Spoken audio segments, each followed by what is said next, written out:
You don't need. We ain't gonna get on that today. We ain't gonna get on that. I'm gonna leave my comments to myself. It's y'all's way of expressing your inner beauty. Well, good morning, everybody, and happy Saturday. I am a couple marriage and family therapist and sports family therapist, Dr. Lauren Pitts. Yes, my screen is frozen. I've been having technical difficulties for the past 2 days, not even sure what the heck is going on with my Zoom, but we're going to get this troubleshooting figured out. So don't think that I'm doing a disappearing act, because periodically, like right now, I'm going to turn my camera off because it gets on my nerves seeing myself frozen. I'm just going to sit here and look at my personal Santa Claus. Good morning, everybody. Oh, personal Santa Claus, y'all. And welcome to Wild Card Weekend. The NFL playoffs start today. Yes, Got a great show lineup for everybody. How you doing? Well, I see Zoom is hating on you this morning, but I'm gonna come back. I'm gonna come in back and forth so that they can see my Dallas Cowboys blue, white, and silver that you told me to take off. Look at my nails today, Ronnie. We don't. Let's see, Ronnie. It froze, so you can see them. It would freeze, wouldn't it? It would freeze on the nails. You know what, ladies and gentlemen, I've already told her that she should probably take off Tuesday because Monday night is not gonna go how she wants it to. My old Micah 11 from heaven is not gonna save them this Monday.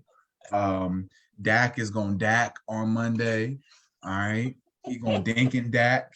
He gonna throw it, and we know he's gonna throw one interception. We know that for sure.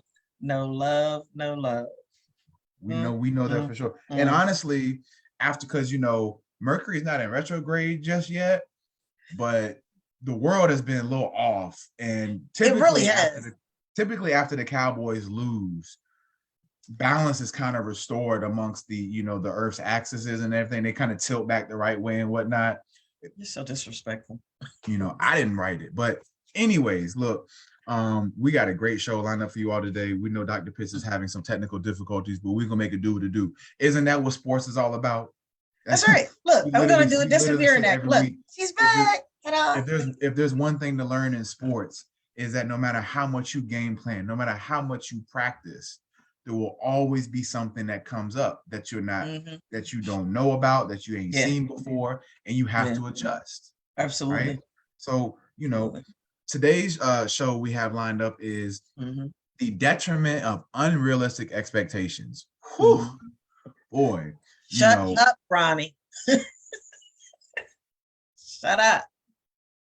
My grandma said, stop telling people shut up. That's not nice. Shut up, Ronnie. When we think about expectations, for some people, expectations trigger motivation and discipline, while sometimes for others, expectations can generate tension, anxiety, and pressure. These are the very things that interfere with performance and cause athletes to feel that they are constantly falling short. When an athlete with unrealistic expectations experiences adversity, they become devastated and feel like a failure at times. And, teams as well, sometimes when a team shocks everybody and, they have a good season that following season, when there's actually some realistic expectations, a lot of times people will fold under those expectations. But why? What is it about expectations that some people rise to the occasion and some people just fall short? Right. So we're going to be talking about, what does it mean to have an unrealistic expectation, and how can you set out to have realistic expectations for not only you, your team, your personal life, your professional life, and so on and so forth. So we got a lot of things to talk about with that and everything. Also, I don't know if Dr. Pitts has a mental health tip of the week. Do you have one this week?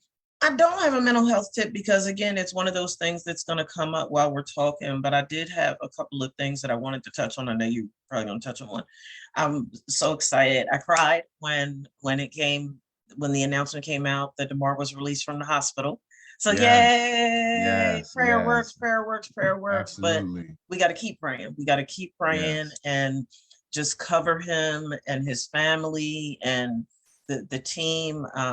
They're going to let him finish doing his rehabilitation work from home, working with the team doctors and the hospital doctors. So thank God for Jesus that he is on the mend and just making miraculous strides. So incredibly happy to hear about that. The other thing that I did want to do, Ronnie, and I mentioned it briefly to you before the show, is I just wanted to take a pause and to send our condolences and deepest sympathy to the Del Rossi and Manello families. A childhood friend of mine passed away yesterday, lost her battle to cancer. Oh man, so A sorry to beautiful hear that. soul, and it's interesting. It was an interesting evolution because when we were younger, we didn't get along. We didn't get along, and we ended up being good friends and had lost touch in recent years, but would communicate with each other through Facebook from time to time. And it wasn't that long ago that she had just celebrated an anniversary, and her husband had celebrated a birthday and was able to reach out and show some love on her that way. She leaves behind two beautiful twin boys and a husband and an immediate extended family and a boatload of friends that just loved her so dearly. Just a beautiful, beautiful person, and had just really evolved into greatness. She was a scholar athlete within the context of, she was a cheerleader, and a darn good cheerleader, and a beautiful one too. Smart as a whip, graduated from the University of Delaware, went on to do some extraordinary things in her life in the investment industry. And if there was ever a person, Ronnie, that achieved every single solitary goal that she ever set for herself, it was Denise Del Rossi Manello. So I just wanted to take a moment to just, again, share our deepest condolences and sympathy to her immediate and extended family and all those that were very, very close to her and near to her heart. May she rest in peace, and may her legacy continue to live on through her children, her husband, her sister, her nephew, and just all of those that loved her so dearly. She truly was a beautiful soul. Georgia Bulldogs walked the dog. Did you watch that scrimmage on Monday? I did. Look, did you call it a scrimmage though, Ronnie? Ronnie, that is so disrespectful. Did you watch that scrimmage on Monday? That preseason? I did. And I look, and you know how I am, right? I was intrigued, right? So I watched it. And I was like, oh, this is just disrespectful. And I kept turning it, and then I would turn it back, hoping that something happened. And so I was like, well, are they going to realize that they're in the net? Like, it was just heartbreaking to watch. And I'm like, OMG, like this is just like this is bad. The one thing about football is you just pray you are never on the receiving end of a good old thorough butt whooping. And like that. Monday, see, it's funny because I had turned it off at halftime. When they got to 38-7, I turned it off. Yeah. And I was kind of like you. I checked back like maybe 45 minutes later. I was like, because all the commentators kept on saying is, well, you know, TCU's the second half team. And I'm just like, unless y'all think Tom Brady coming out to play for TCU. So when I looked back about 45 minutes later and saw it was 52-7, I was like, oh yeah. It's like, oh, this really got terrible. Yeah, but, it was ugly. I will say this because, you know, Georgia right now, the last 2 years obviously has been, you know, the program in the country that everybody's looking up to. But I don't know if anybody watched the halftime show of the national championship when Nick Saban was on there. But if I'm an Alabama player right now, I would be terrified of winter workouts in spring ball this year. Oh my God. He about to bring it. He is going to wild out on them all off. I want you to know this much. I promise you, all Alabama football players are going to hear this offseason is about how bad they are and how good everybody thinks Georgia is. And for those who don't know, Alabama has, just for this recruiting class, Alabama has 9 of the top 30 players signed to their recruiting class for this coming season. 9 of the top 30. 9 of the top 30. Not the top 300, the top 30. What, the rest of them going to Colorado? And what Coach Prime said, I ain't hard to find. I'm trying to tell you. Here I am, right here in the middle of the rock now. I can tell you this much though. Coach Prime don't want no smoke with the SEC right now. Wow. Maybe next season. Maybe next season. He need to get his footing. When he gets some of them dogs over there, ain't Not no yet. way. They're not ready. But I mean, you know, I think for TCU, I think, you know, it was a valuable lesson, you know, like, and their coach even said it, like, you know, Georgia and them teams like that, they play at a different tier. Like, and the crazy thing is, you know, this wasn't even Georgia's best team this year. They just happen to have a lot, because a lot of people, if you remember, the middle of the season, Missouri almost gave them an L. Kentucky almost gave them an L. It was another team that gave them a good run for their money this season too. So, and Georgia's losing a lot of their players to the draft this year. So we'll see if they can. I mean, they've had the number 2 recruiting class the last 4 and 5 years. So it's not like they're falling off with talent. But, right. Well, you know what they said though too, because they lost several players from last year too, coming into this year, and they were talking about how clearly it didn't make a difference. Right. And I think, you know, they still balled out. It's crazy. Here's what and we see this in sports, and we're talking about expectations today. What I don't like about sports, especially college sports, is Alabama from 2008 until this year has, I think it's 15 straight seasons of at least 11 wins a season. Wow. They only play 11 regular season games. Wow. And for 15 straight years, they have won at least 11 games a season. In that span, they have 6 national titles, been to 10 national title games. So literally every other year almost, they're in a national championship. Is that coaching, Ronnie? Oh, absolutely. Absolutely. Well, at least in our lifetime, we'll never see another run or a coach like Nick Saban. Wow. Here's what I don't like. College coaching Hall of Fame. Until Georgia can have 15 straight seasons of 11 wins, until Georgia can go to 8 more national championships, win 4 more of them, I don't want to hear about they've dethroned Alabama or they're the greatest program in the country right now. You had a great 2-year run. Kudos to you, well deserved. Hats off to you. But let's slow our brakes down some. Because the one thing that Alabama has done, and this is, I don't think people understand. When you go to Alabama, you are there at the max 3 years. Imagine knowing as the coach that at least every season or every 2 years, you will have almost a completely new roster on your field. And for 15 straight years, you wouldn't be able to tell the difference. Wow. I don't think people understand or grasp how great that is. Like it's extraordinary. It's history making is what it is. I mean, it's like definitely history making. I'm glad to. I mean, I would imagine when Miami had their run or when Oklahoma had their run, it was, you know, phenomenal to see. I'm glad to have been old enough to recognize this run that Coach Saban has done, because we won't see this again for a very long time.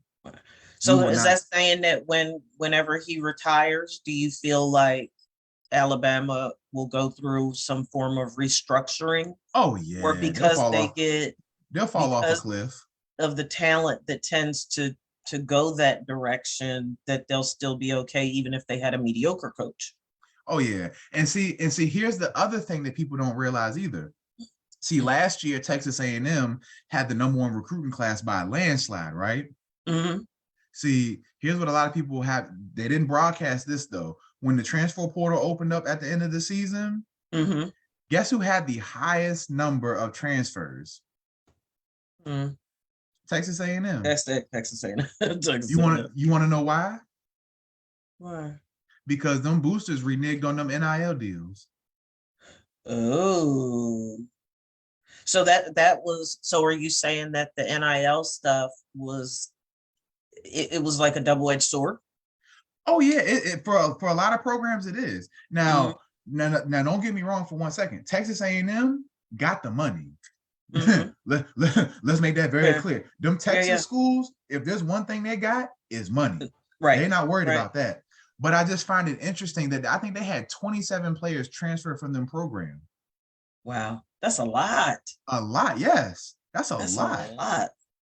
And then I just saw yesterday where Florida, this high school quarterback that was supposed to be committing to Florida on some $13 million NIL deal, apparently either the school or the boosters who had promised that money had reneged, and now he not going. Oh, shoot.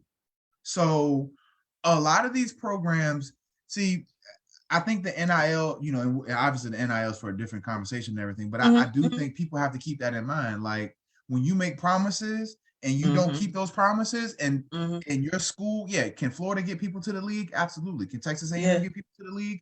Absolutely. But when you promise a certain kid a certain amount of money and they don't get that, but another school saying, "Hey, when one won't, another one will." Right. I'm gonna go where they will pay me. Right, because so now I'm in a position to, now I don't have to get to the pros to be able to take care of my family. Now I can do that as a freshman in college. And a lot of these kids, kids, that's a big deal. That writing, for a lot of these kids, that writing is on the wall after your sophomore season. If you have a legit shot of going to the league, or should I try and get as much NIL money right now as I can? And whatever happens, like for a great example, the kid Spencer Rattler, who was at Oklahoma. When he came to Oklahoma, he was the consensus #1 draft pick after 3 years. Like he just had to get through 3 years at Oklahoma. We saw he got benched last year for Caleb Williams. He transfers to University of South Carolina for a $1 million NIL deal. And it took him up until the end of the season to really, live up to the hype. He's coming back again for next season. But one of the things that's, to keep in mind is like he's racking up this NIL money. So if his chances at the league necessarily might not work out, hey, he pocketed a couple million while he was in college. Like that's a hell of a start. My husband said, "Can you explain?" He stay texting me during the show. So he wants you to explain to the audience what NIL money is. We know that NIL is name, image, likeness, but what is that? Can you give some insight regarding connection between boosters and the NIL money so that our listeners understand what that means? So basically, we know for up until this NIL deal became a thing in what, 2019, 2020? I think it's just been the past couple of years. Yep. Yeah. So up until that, we know, even though it wasn't, obviously it couldn't be made public, but we know schools were paying for kids to come to school. Whether the boosters were, donating money to a certain, cause a family member had, or an investment property that a certain family member was trying to get, or, mama need a brand new car, or grandma need a washer and dryer at the crib. Like boosters were paying money for these students to come, without people knowing. So basically what NIL is like, we know that college athletes, specifically football athletes, they generate a lot of money for their schools. Yes. No matter the division. Now, granted, obviously the money amount is vastly different from 1, 2, and 3, but football normally is the breadwinner at majority of these schools. But for up until the last couple of years, for example, in 2019, Alabama made $134 million just off of football. Wow. Just off football, $134 million. Out of that $134 million, less than, I think, $3 million went to the football players in the form of scholarships, room and board, a little, I think, $500 or $600 monthly stipend they got, and that was it. The school pockets the rest. Players couldn't. And does what with it? Anything and everything, right? Whatever. I mean, they'll give them facilities and stuff like that, but outside of that, you was on your own. Players couldn't sign autographs for money. Players couldn't sell their memorabilia for money. Players couldn't do magazine opportunities or photo shoot opportunities for money. Basically, if a player wanted to do something for money, they were not allowed to. Now they're allowed to. For example, if you want to be sponsored by a dealership and they give you a car, say, hey, we'll give you this car if you go around and tell people where you got it from. Now players can do that. If a player wants to sign autographs and get paid for it, they can do that now. But what we're also seeing is that these larger schools, the Floridas, the Texas A&Ms, the Texases, now Alabama, because Alabama didn't just get 9 of the top 30 players this season for no reason. Right. Let's make that very clear. Because for people who don't remember, those very same boosters at Alabama paid off Nick Saban's $10 million mortgage back in 2011, 2012. So they got money. But what they're doing now is they pull this money in a large pool. So they'll get with the boosters and everything, and they'll pull this money in a large pool. And they'll be like, hey, we got $30 million over here, right? We're going to lower these players. We're going to say, hey, look, you come to our school, we'll give you, you know, X amount of money. And, you know, as long as you perform well and stuff like that, we'll make sure you're good and everything. Now, some of these schools, you know, they come through and follow through with that. And they help players get, you know, sponsorship deals, whether it's with food places, companies, brand deals and stuff like that. A lot of these schools promise these players this money. And then when the kids get there, if the kid ain't starting, ain't playing, ain't performing, they're like, I don't know. We ain't gonna get this money. So, you know, and actually I have a teammate who's actually a sports agent. We had him on the show in season 1. And I would definitely reach out to him and try and bring him back, because now that, you know, NIL has been around for a year and a half, maybe he can probably give us, you know, a better explanation as, you know, some of the pitfalls and some of the other things that are going behind the scenes with the NIL deals. Because he's plugged in with that stuff. Like he's very plugged in with that. But it is something to take in consideration when we see these schools, you know, what schools rise to power. Like, you know, Texas A&M, everybody thought, you know, they were going to have a breakthrough season. I think they went like 7-5 or something like that with all that talent, right? And now all that talent is leaving because it's like, hey, we ain't winning. Y'all ain't give us that money. So what the hell I'm here for? So, you know, I think NIL will definitely have an impact on, you know, NCAA. And I think, you know, the NCAA is trying to move as quickly as they can to try and put some type of regulations on it, because the transfer portal is wild now. Like, you know, the amount of kids who, like, look at Jackson State. It's not as strict as it used to be, right? It's not. And you know, they have it now where like you can transfer and play immediately. Where I mean, now granted, the one thing I will say is that we don't hold coaches liable for transferring or leaving a program high and dry. How many times have we seen a coach, especially during bowl season, you know, like last year for Notre Dame, when Brian Kelly was at Notre Dame and they had that great season. The moment the LSU job came up, what did he do? Pack his bags and dipped.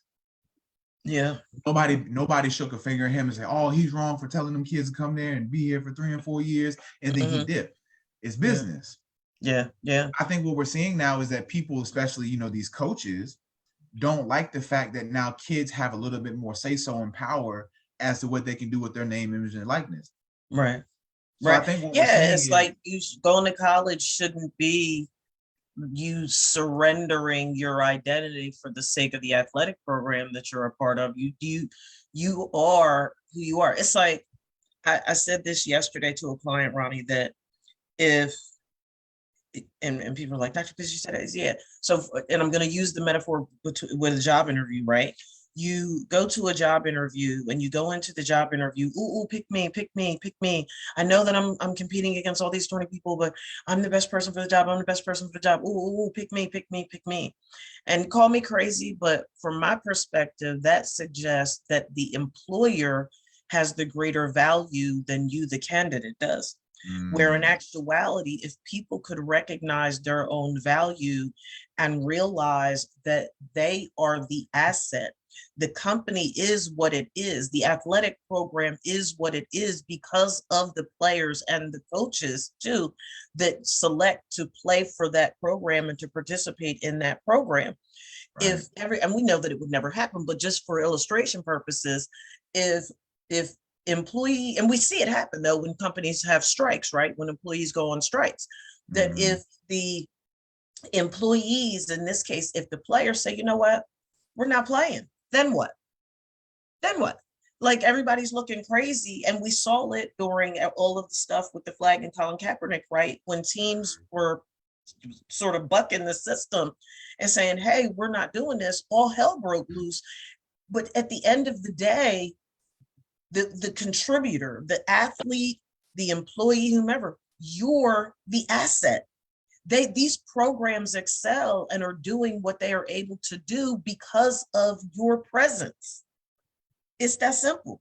And for those people who don't recognize their value, metaphorically, that's the scabs, right? The folks that would come in and work regardless of what the contractual issues are or not. I think that a big part of it is people have to recognize their value. I want to go ahead and transition. I just wanted to say this real quick before we jump into this topic. I did want to give a shout out to Fisk University because their gymnastics team became the first HBCU to compete at the NCAA level. They participated in the Super 16 Gymnastics Invitational in Las Vegas.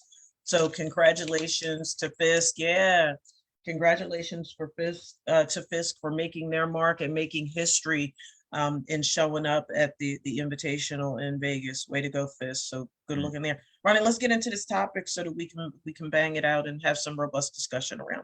Right. So, our topic today again, is unrealistic expectations and the detriment of them. So why do we call expectations unrealistic? Why would any expectations be considered unrealistic? Let me give you an example, right? So let's say, for example, you have a kid, never played football before, and they set out a goal that first season they're going to be All-American. That can be very considered an unrealistic expectation. Or another example, a team who had a terrible season the year before, let's say they went 2-8 or 1-9 or something like that, right?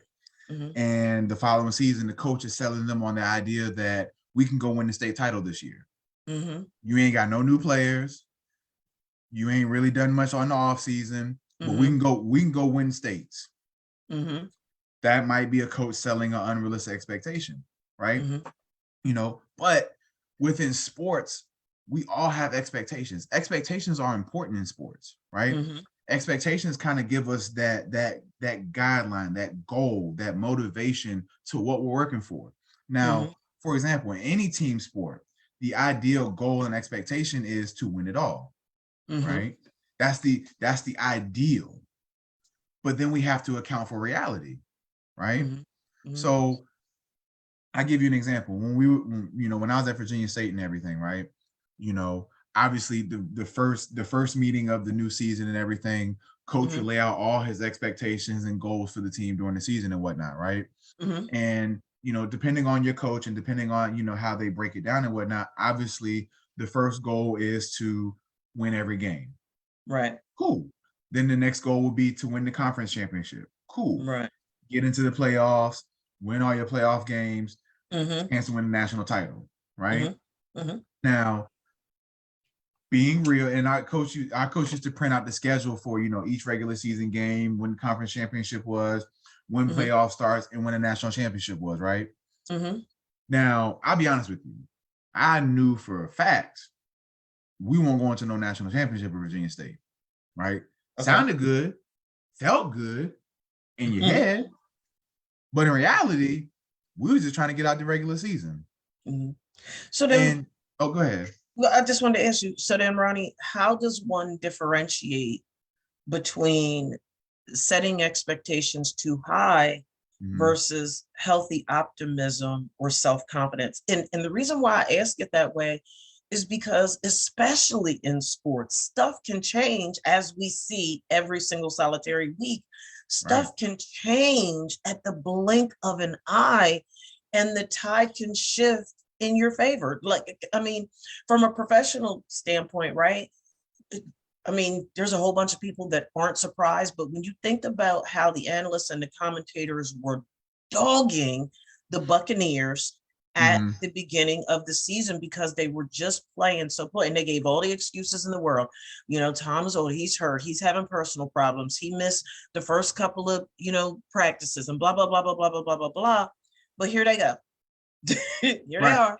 And I think, for example, let's look at somebody like Tom Brady's expectations over the years, right? When he was drafted, everybody knows, drafted 199 of the 6th round and everything. And, the first Super Bowl, that playoffs, he threw more interceptions than touchdowns that playoffs. Their defense is the reason they beat the Rams. He just happened to make a couple good passes and whatnot, right? So, and we know that sometimes you don't necessarily have to have a Hall of Fame quarterback to win a Super Bowl. i.e. 2000 Ravens, that definitely did not have a Super Bowl quarterback, but won the Super Bowl because they had a Hall of Fame defense, right? But so low expectations for the Patriots. Then you come back 2 years later and they play the Panthers. Yeah, because they beat the Rams. Then it was the Buccaneers who beat the Raiders. And you come back the following season, the Patriots beat the Panthers, right? All right, okay. So he got 2 and 3 years. Okay, all right. Might be on to something. Following season, they beat the Eagles in the Super Bowl. Oh, okay. That was the one in Jacksonville, right? When Donovan McNabb was the QB. Yep. You're like, okay. So now you have 3 Super Bowls in 4 years, right? Obvious. And then he didn't have another Super Bowl for 10 years. So obviously the expectations began to grow tremendously for somebody like Tom Brady and the Patriots, because why? We have a proven track record of them being great in a 5-year span, winning 3 Super Bowls. So each season, now the expectations came, well, for us, it's Super Bowl or bust. You know, let's look at the Lakers. Look at the Lakers in the 80s, right?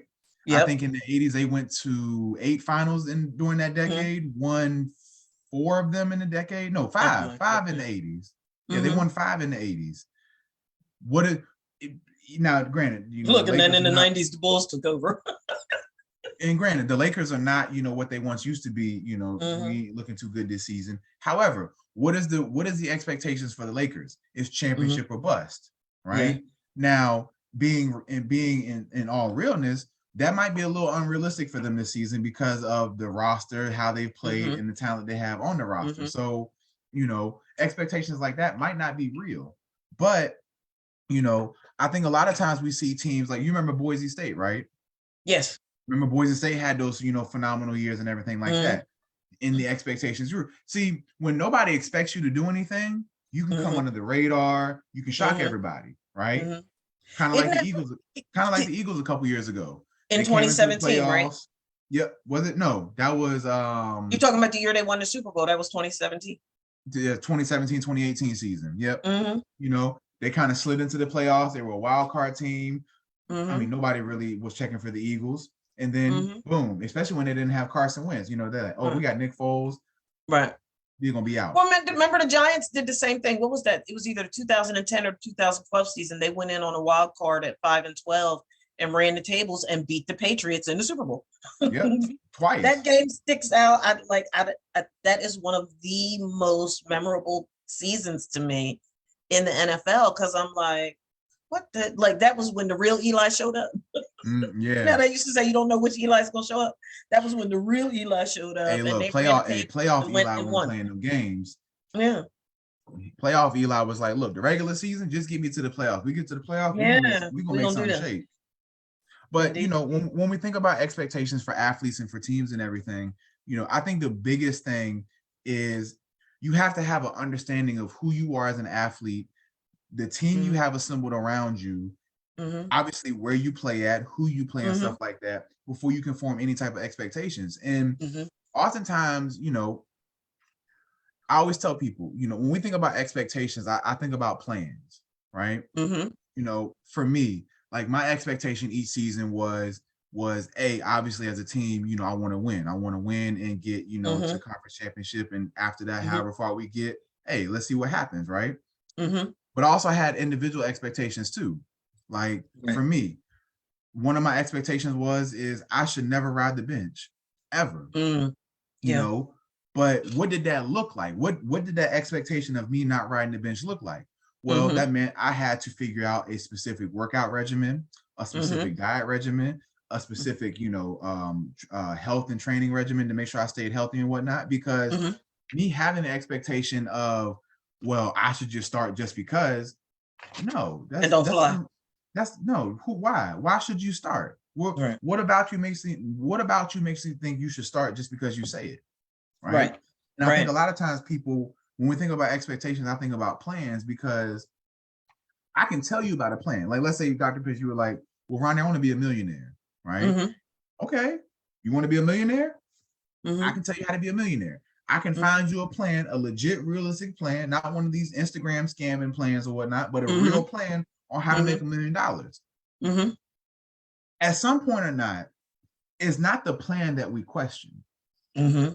We question whether or not we can see the plan through. Yeah, the execution of it.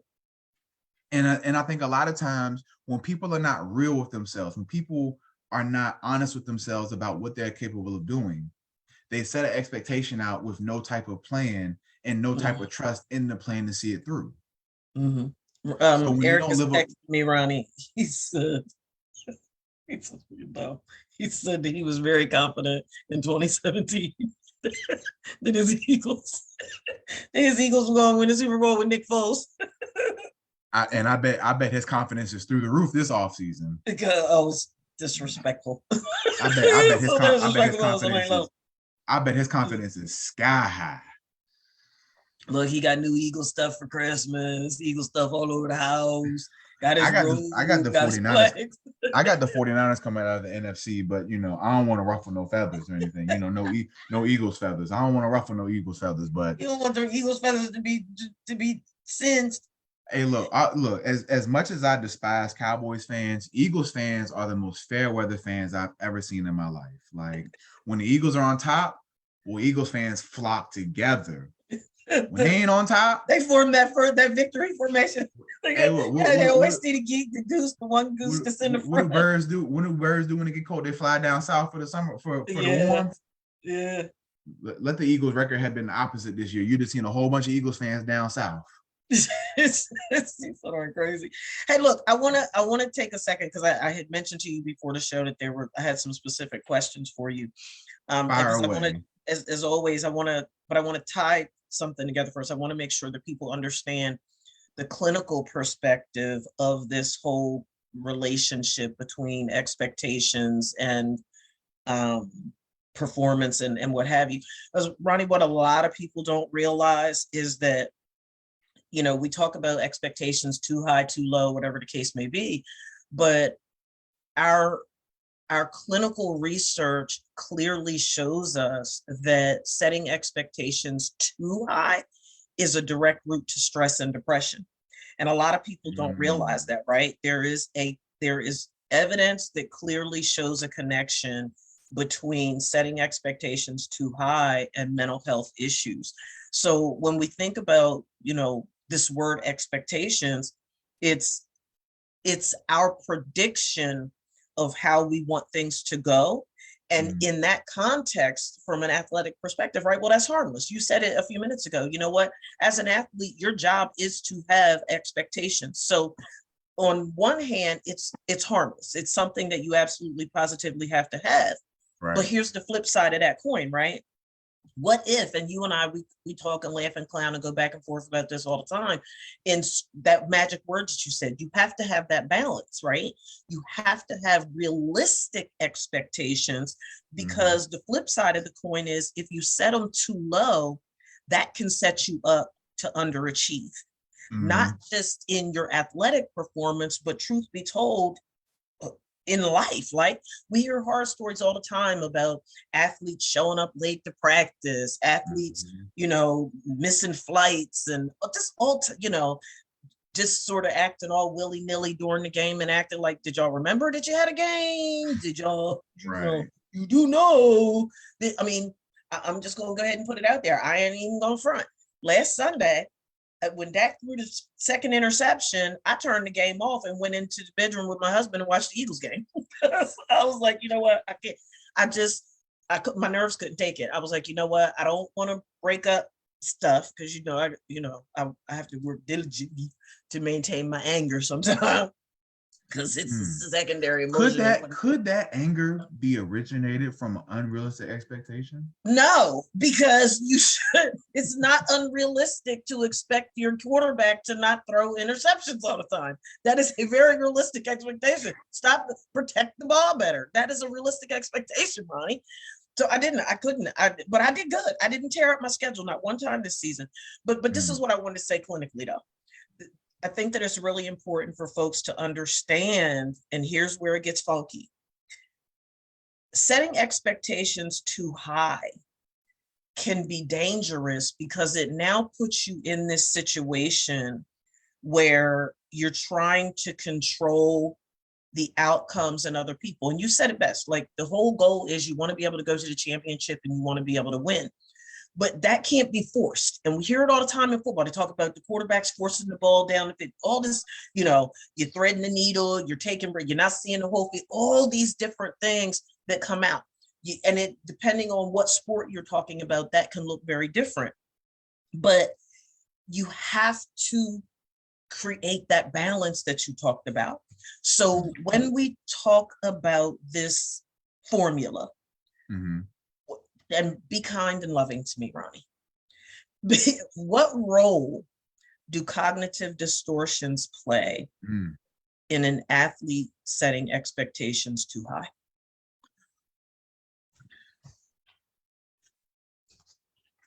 I think when we think about like high school athletics, let's start with high school athletics, right? Because one of the biggest challenges we see with high school athletes is understanding the business of collegiate sports, right? So for example, like I'll use me an example because I went through this a little bit. So when I was playing high school football and everything, my expectation was to go D1. Like D2, D3 didn't exist in my vocabulary. Like was not like, I never felt that I was a D2 or D3 caliber player. I always felt myself as a D1 caliber player. Okay. Where did I grow this expectation? Well, I grew this expectation because when I would go to football camps against D1 talent, I did pretty darn good against D1 talent. Okay. Here's where I tried to ignore not necessarily ignore cognitive distortion, but where I tried to ignore reality a little bit, right? Okay. So the positions I played in high school football, I played guard and tackle, right? Now granted, I was 6'1", 275, 280 in high school. So by no means, the stretch of the imagination, was I a small person. To society, I'm a pretty large dude. Like, you 6'1", you above average for male height, you 275, 280, got some good size to you, right? I knew this. However, when we look at collegiate sports, specifically like D1, to be a guard or a tackle at the D1 level, if you are not at least 6'3", we have nothing to talk about. That was the conversation they had with you in Maryland, right? When you had that final phone call.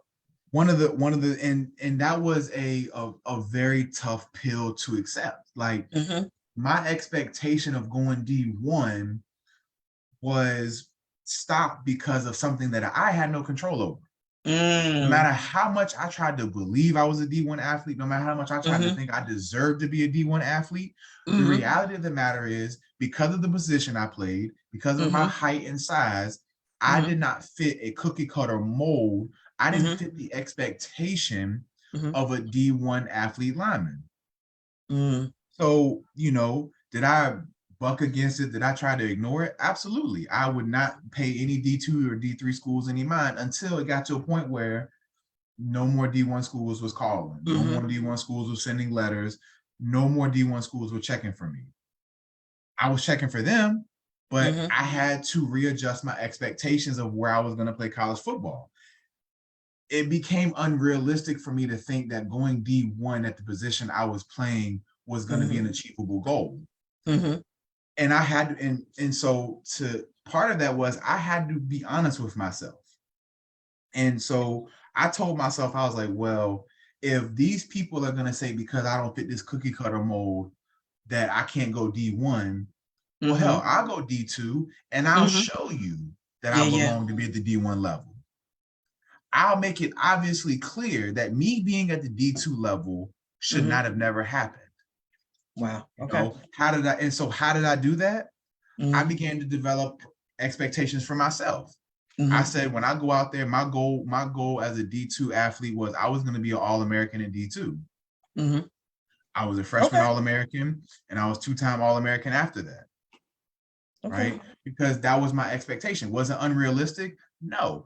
I knew, based off of actual evidence of going against D1 talent, that I belonged. So whether or not it was validated in real time because I didn't play D1, I still knew I had D1 talent. And I think a lot of kids, and when I coached for 2 seasons after playing, you know, I would tell kids like, hey, yes, D1 is cool and everything. And there are kids who can reach the D1 level. But after your sophomore season, if you don't have D1 schools at your school talking to you, if you don't have D1 letters in your mailbox every single day, you're most likely not going to go D1. And readjusting those expectations can be hard for kids. We know how hard it is for teenagers to sit back and take a bigger perspective than just a tunnel vision perspective. Yeah. Well, so go ahead. No. Finish that thought, and then I'll jump back on it from a clinical perspective. So I think a lot of times when we deal with people who don't want to accept reality isn't always fun. Reality always isn't kind to us. Reality always isn't, nice to us. But we have to take reality for what it is. And if I had remained in denial and said, oh, well, if I can't go D1, I'm not going to play football ever again, I would have missed out on so many opportunities because I allowed my cognitive distortions of I'm a D1 football player. Right. No, you're not. It's that tunnel vision. Yeah. It's and we've talked about that on other shows, right? How there's not this cookie cutter approach to athletic performance, right? There are times that there have to be modifications, hence why you have second string, you have third string, and people have to step up and they have to show themselves, and you have backup quarterbacks and third string quarterbacks, and you've got your bench coming off you've got your second string coming off the bench in basketball, and all of these different things. You got your pinch hitter for baseball. You have all of these different elements that are instrumental in helping people to make the necessary modifications that they need. And here's the thing. I remember my grandpapa used to say, and it sounds really gross, but old people in their sayings, he used to always say there's more than one way to skin a cat, right? So if the end result is that you achieve the ultimate goal that you wanted to achieve, but you have to go an alternative route to get there, you still made it.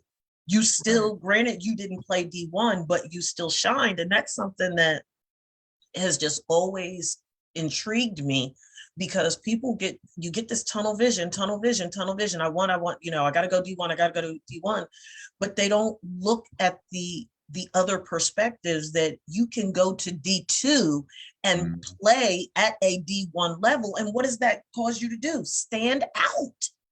We know that athletes get recruited from D2 to go to the league.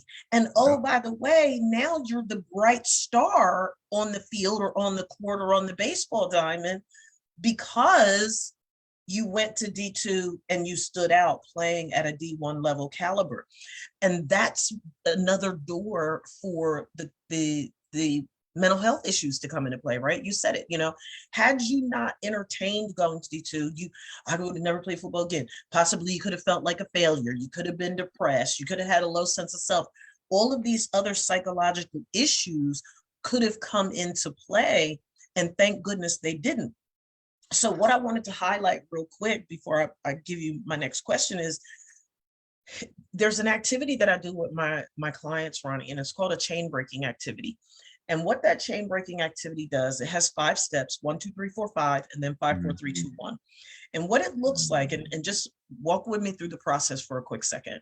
Okay. What it looks at is having athletes or just non-athletic folks look at the current and historical events or experiences that they've had that have caused them pain or evoked fear. So when we look at that through an athletic context, right? An injury. Or, we're hearing all this chatter, for example, about Lamar Jackson, and is he going to be the franchise quarterback for the Ravens next season, all this stuff, right? So you have these pain or fear evoking experiences that, step 2, cause fear to arise in you. Well, what is the fear? Fear of getting cut, fear of losing my starting spot, fear of losing my scholarship, fear of, not making it to the league, whatever the case may be. Third step, what are the negative feelings that you develop about yourself in response to those adverse experiences and those subsequent fears? And then the fourth step is how, and this is where it gets funky, and I keep it 100 with you, I can take the cheap shots, but this is where I believe my QB is showing up. How do those experiences, those fears, and the negative things that someone says about themselves inform how they express themselves and how they act? And then the fifth step is, what is the negative self-talk? If you can see that 1, 2, 3, 4, 5 that I just gave you on a continuum, Ronnie, at the far end of the scale, down at the 0-1 range, you have these experiences, these adverse experiences. I'm throwing all these daggone interceptions after coming back from an injury. At the other end, you've got negative self-talk. The link of the chain, Ronnie, that connects those two opposite ends are your interpretations of the experience. Right. Your interpretations inform your negative self-talk. Your interpretations might not be accurate, right? So for example, in your situation, if you had said, when Marilyn told you, sorry, son, you're not big enough, you could have internalized that and be like, you know what? I'm just not good enough. I'm never going to college. You hadn't even considered going to an HBCU. So it would have informed how you expressed yourself and how you acted as an athlete, because your interpretation was wrong. Right. You not getting a full scholarship to Maryland didn't make you not worthy of an athletic scholarship. It didn't make you a less than stellar athlete. It just meant that you were supposed to be a stellar athlete at D2. But people did, these emotions come up from these cognitive distorted interpretations of their situations and circumstances. And now you've got a cow chain.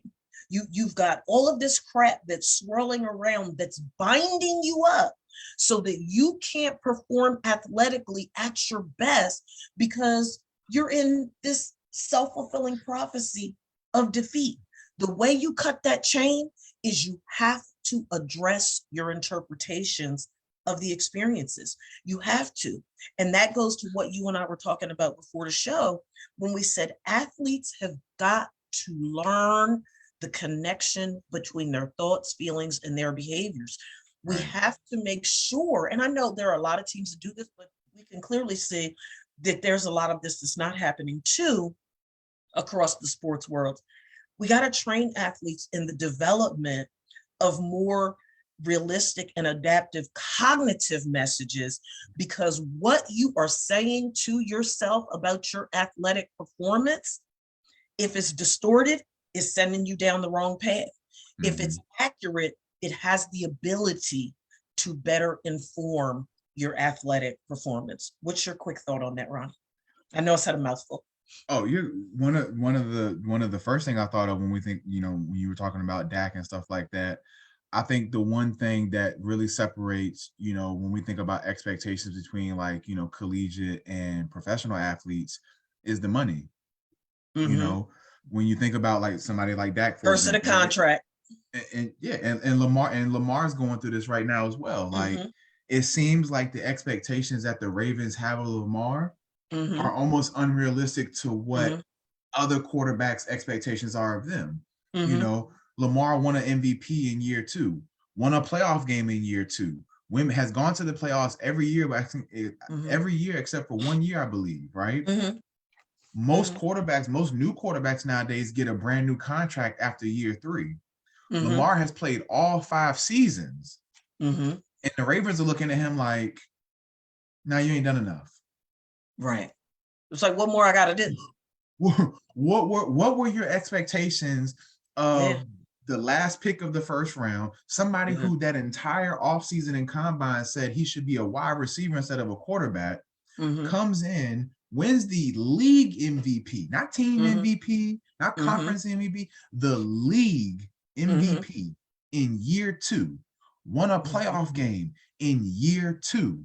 And the Ravens are like, "Nah, bro, we can't give you this money. We need more. We don't know what more is. We can't tell you how to get more, but we just need more from you." And then you have somebody like Dak, who, once again, I like Dak. I have no issue with Dak. But he plays for a team who is ran by an owner who has unrealistic expectations. And I'm not even trying to be laughing and joking right now, but when you ain't won a road playoff game in 30 years, you have to have you. Yes, is the Super Bowl everybody's expectation in the league? Yeah, but I promise you, the Lions are not walking around their locker room day in and day out talking about, yeah, we're gonna win the Super Bowl. If we can have a winning season, we've met expectations. If we can make the playoffs, we have exceeded expectations. But if I sit there and say our goal is a Super Bowl, we have an unrealistic expectation of what our team is based off our history and what we have currently. I think the biggest thing when you think about professional athletes is when they get this large, like Dak gets $40 million a year now, right?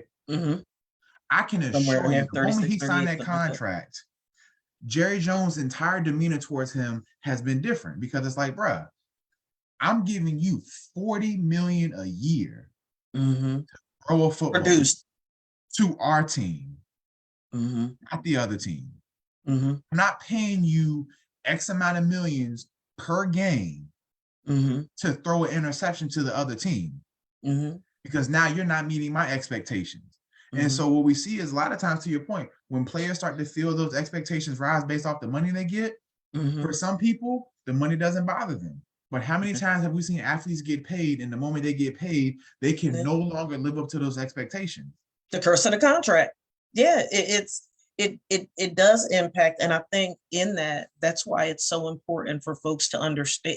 It's that, and you say it almost every single solitary show when we're talking about performance, how critical this word balance is, because you have to have that balance. You can't set your expectations so high that folk are like, seriously, for real, that's what you think is going to happen.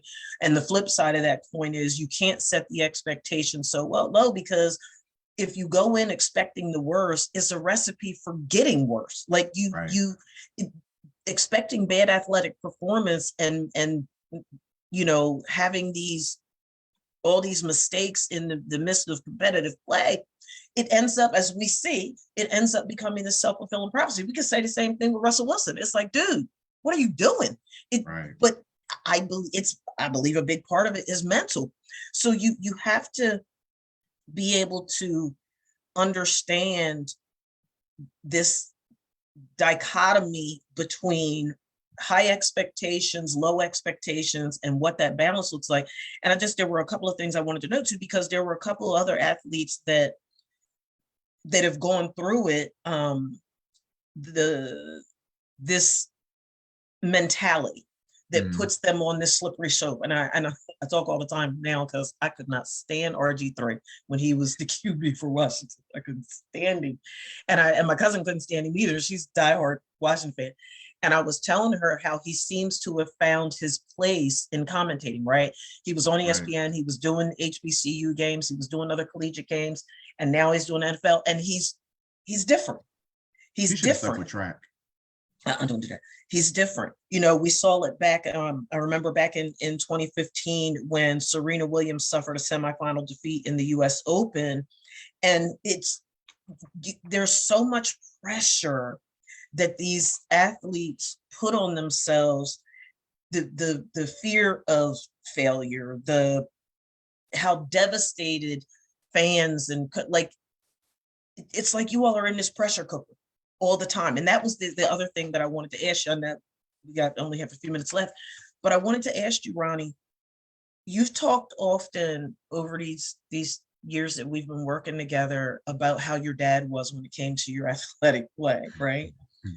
What role do parents and fans play in the pressure that athletes put on themselves to set performance expectations in the first place? Well, so I think it, how can I explain this? Like one of my biggest motivating factors to perform week in and week out was I did not want to disappoint my parents. Like my parents, would budget. I hate the word budget because I heard it so much growing up. Like they would, football camps were not cheap. And like, for example, when I used to go to the University of Maryland football camp, it was a week long, it was 5 days long. You stayed on campus, you got to it was a lit camp, and but it was $1,000. my parents were not the people who just had $1,000 lying around. So, I knew that. Now granted, there's no kid, it should be no kid's responsibility to keep up with their parents' financial records and whatnot. However, one of the things I recognized early is that my parents are making a sacrifice and an investment in me. Now they have no idea what this investment is going to lead into. Like, I'm pretty sure if you would have asked my parents, did they think I was going to go to college and play football and be as successful as I was in football? They'll probably tell you, hell no. Like, because it was just like, he just loved football. So we wanted to make sure he got as much football as he did. But for me, the way I saw it is that my parents have made this investment in me into my athletic career. How dare I, waste that? So the pressure and expectations I used to put on myself to make sure that when my parents sat in the stands and another family would have asked them, well, who's your kid? Oh, number 79 on the field. Not number 79 over there on the sidelines, not number 79 over there on the bench, but number 79 on the field. Because if I could meet that expectation, I knew everything else was going to fall in the line. And that carried me even through college. Like, even when I was in college, I never wanted my parents to come to a college game and see me on the bench or see me, rotting away on the sidelines. Like, you all made sure I got here. You all made the investment and made the sacrifices to make sure I got here. That type of pressure, now, for some people, sometimes that pressure can be too much. But for me, and this is why I said earlier, like, when you have expectations, you have to have a plan. Like, when I was set at we had to fill out this sheet at the beginning of every season of what our, team goals was and what our personal goals was, right? And my personal goals were the same every year. I want to be all conference, I want to be all American, and I wanted to win the Remington Trophy in college, which was the nation's best center, right? Those are my goals. Well, okay, goals with no objectives is what? Just something you write down on a piece of paper, right? Yeah. So I knew I had to work. And I think a lot of times people, when you have expectations, it comes with work, it comes with discipline, it comes with consistency. You don't get to have high expectations based off of luck or off of being fluke all the time here and there. No, real expectations. And then, and another thing I think too, one thing, and I hear professional athletes say this all the time. There is no pressure in sports. Obviously, during a game, is there pressure? Yeah, like, the pressure of the game and stuff like that. But when you put it in perspective to the real world, bro, this isn't pressure. It's either you rise to the occasion or you don't. Pressure is a family having to put food on the table for their kids. Pressure is you as an adult making sure your bills are paid every month. Pressure is making sure you have a house that you can put a roof over your kid's head. That's pressure. Me making sure I snap this ball and block this person at the same time, that's not pressure. That's my expectation. That's my job. I practice this. And if I'm not good enough, then I'm not good enough. But I better not sit there and sit there and have a level of entitlement that just because I do this, this should happen. I think a lot of times people develop a sense of entitlement. And so when they make expectation for themselves, because they feel entitled to get something because of whatever reason, they don't understand that just because you set this expectation for yourself and you think it's going to happen, doesn't mean it's going to happen. Yeah. Terrell Owens said at one point during his career when he was still playing, he said, if you align expectations with reality, you will never be disappointed. Right. And there's something to that, right? Like that's a powerful, powerful statement. And I think that so oftentimes people get so caught up in the hype of everything that they get disconnected from the reality of it. And that circles back to what you said about balance. The last thing that I wanted to touch on real quick, just to wrap us up, is the connection between stress and setting expectations too high. You kept talking about it, pressure. And I think that it's really important for folks to understand that a big part of being able to set realistic expectations, achievable expectations, and the goals that you've heard Ronnie talking about repeatedly throughout today's show that are going to be instrumental in helping you to strike that balance is you have to learn how to manage the stress associated with how you're going about setting your expectations, right? If your stress level is on 500, then you're going to put all this extra pressure on yourself to set these expectations. And it more than likely is going to result in you setting expectations way, way, way too high. Are you over in this place and space of perfectionism and the whole 9 yards?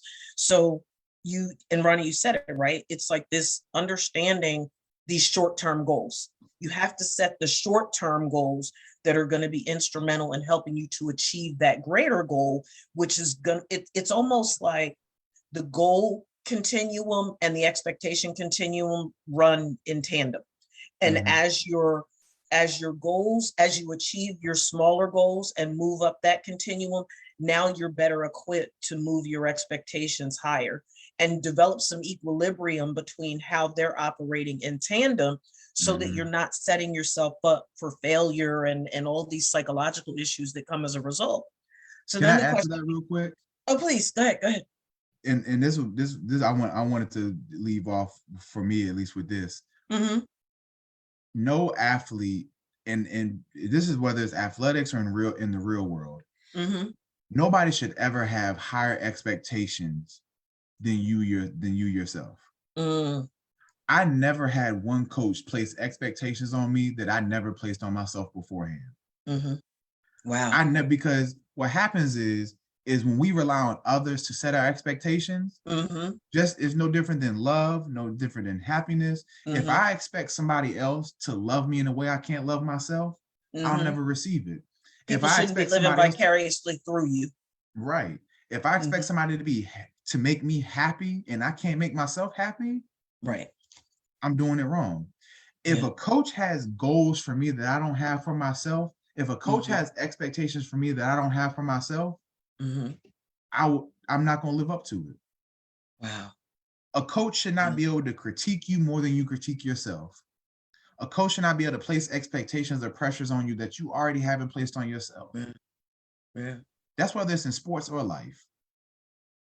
That's good. If I could to elaborate on my interpretation of what you said, is that as an athlete, you don't ever want to be in a situation where people want more for you than you want for yourself, where you're athletic. If you start to believe that, you like you said, you'll start doing things and chasing things that will not get there. Because and your heart won't be in at that point, your validation is coming from externally, not internally. Your heart has to be in it for you. And yeah, you want other people to be pleased and all of that. But at the end of the day, if you're looking for external validation by your performance, then your motivation is all wrong. It's like what other people say and whether that they applaud you and celebrate you and all that, that's secondary and tertiary. Your first commitment should be, at least this is what I'm hearing you say, your first commitment should be that you want to be the best possible athlete that you can be for you first, not for everybody else. Everybody else is secondary and tertiary. You need to be doing it for yourself first, and then the team, your family, your friends, the fans, and everybody else benefits from that. There's not a coach that I've had in my playing career that can sit there and look at me and say, "Oh yeah, man, I thought you was gonna be better than that." I know how good I was. I don't need a player, coach, ref, nobody to tell me how my career was. So I think when you allow other people to set your expectations for you, you're going to fall short every time, and you're going to be frustrated. You're going to be pissed off. You're going to be feeling like you can't achieve nothing because other people are setting expectations for you. You're allowing other people to tell you how good you can and can't be. Imagine if Lamar Jackson would have believed that people thought the only thing you can be is a wide receiver in the NFL, and he allowed them to set that expectation for him. Right. No, that's real. That's absolutely positively real. It's when I think of something else too, and I comment all the time because it's just so funny to me, is Devontae Turpin. He's a tiny little thing. He's a tiny little thing. The what's the name? Kyler Murray, the QB for the Arizona Cardinals. He is small, and it's like, I'm sure somebody told him. It reminds me when we were in high school, our quarterback's name was a guy by the name of Troy Dublin, and we used to always have to be like, y'all know Troy cannot see over the line. He could not see over the line, but he was throwing missiles though. The boy was bad to the bone, and he didn't. There were plenty of people that were like, "Oh, you're never gonna be a quarterback. You're too short. You this, you that, you third." And he was like, what, look, in Bill Bellamy fashion, watch, watch, and it happened. So this is what I want to close this out with, folks. I just want to make this quick connection between expectations and athletic performance. I think that it's really important for folks to know that a big part of what's going to help athletes to set realistic expectations for themselves is they have to learn how to manage the stress associated with setting those expectations. And in that, it's going to be really important to learn how to conceptualize stress and its management cognitively, emotionally, physiologically, and behaviorally. You have to know how the pressure that you're putting on yourself and setting these expectations is affecting your thought life. How is it affecting your emotions? Or are your expectations emotionally driven? You know, what does it look like on the inside of your body? How's your body responding to all this pressure that you're putting on yourself? And then again, how is it influencing how you actually act, how you actually perform? You need to be mindful of that. The other thing is it's mind over matter. And Ronnie says it literally every single solitary show. If your head is not right, your performance is not going to be right. And you have to learn how to tailor your thought life that generates the most productive, your peak performance. Because if your head's not right, your performance is not going to be right. And then the last thing is actually practice, learn skills to help you to increasingly perform at a higher level in challenging, stressful situations. Like do simulated experiences, right? We do all types of stuff goes on at practice, but you need to be able to have that simulation so that you can better prepare for those stressful situations. And then, the people that are connected to you, they should be reinforcing your success. They should be reinforcing your progress. They should be instrumental in helping you to problem solve this, and you'll be able to get there. You will see yourself achieve levels of performance that perhaps you hadn't previously reached. Final thought, Ronnie? I think, when, once again, like I said, when we think about expectations, you as the athlete and you as a person individually should never have expectations that, somebody sets for you. I think no matter what it is, whether it's your first year playing, whether you're a collegiate athlete, professional athlete, you have to be real with yourself and set SMART goals. I always tell people set, specific, measurable, obtainable goals, because, when you set the bar so high and I think the one thing with goals, and I saw an athlete talk about this, goals and objectives, a lot of times we set goals, but a goal is kind of like a finite thing. It's either you do it or you don't, right? And so as an athlete, when we set goals, like, once again, if you don't win the Super Bowl or a national championship or state title, whatever, and that's your goal as a team and you don't hit that, you'll feel like, well, we just wasted an entire season. But objectives are important too. So to all my athletes out there, when you set your expectations should come with goals and objectives. Yeah. It's one thing to have high expectations for yourself, but how are you realistically going to do that? Yeah. If your goal is to be an All-American in college, what does that look like? Well, if you're a defensive end, probably getting 10 sacks in the season, that's a good start. If you're a quarterback, probably throwing for 30 touchdowns, that's a great start. But have realistic goals. Do not set yourself up to allow somebody else to set your expectations for you, because you will fall short every single time. Yeah. And that's all I have. Right. Who's your picks for today's games, Ronnie? I was just looking. I know the first game is Seattle. Yeah. I got the 49ers and I got the Jaguars. I like Trevor Lawrence. Trevor Lawrence reminds me of Sunshine from Remember the Titans. Yeah. So he does. I hadn't thought about that, but he does. So I'm going with the 49ers and I'm going with the Jaguars. I didn't think the Jaguars would make the playoffs this year, but they really had a phenomenal end of the season. They got a squad on them too. Yeah. They got a really nice squad. I know. So look, I know. I know your husband probably, doesn't like the fact that their former Super Bowl winning coach is down there, Right. giving them all the secrets and everything. So, Right. you might that Philly special. We might see a Jacksonville special this playoff. So, I Right. don't know. Right. But who you got? Same, I do not, but I mean, good ball is good ball, and they're playing good, clean football, and he's coming into his own. And when you think about it, he played horribly last year, but he's sure enough shining like a bright star this year. So it's going to be real interesting. I'm really looking forward to the 49ers Seahawks game because Geno Smith is 10 years in the making. You talk about expectations, 10 years in the making, but Geno is balling. I would love, if for nothing else, just because he has just made just so much beautiful progress. I would love to see the Seahawks beat the 49ers and get the upset. I don't think it's going to happen, but it sure would be nice to see. And then I could call my daddy and say, Daddy, you okay? I got 49ers by at least a touchdown. I think the Jaguars and Chargers will come down to a last-second field goal. I think that's going to be a really good game. But the Chargers just lost their star wide receiver to he has a fractured bone in his back. Wow. So that definitely is not good news from them. And then I got the Bills washing the Dolphins because Tua's not playing. I got the Giants beating the Vikings. I think if the Giants, you think they're going? It's funny because I was thinking that I said I think they're going to upset them. I think Kirk Cousins is I don't trust Kirk, and I think if you can stop Justin Jefferson, you stop the Vikings. Yeah. So we've seen the last two teams, the last 2 weeks have stopped Justin Jefferson, and they have fallen off a cliff. I got the Bengals obviously beating the Ravens because I'm Team Lamar. The Ravens are tripping, so I'm Team Lamar. So I hope the Bengals win. I'm not even gonna talk about the last game because bye, Ronnie. Y'all have a wonderful Saturday.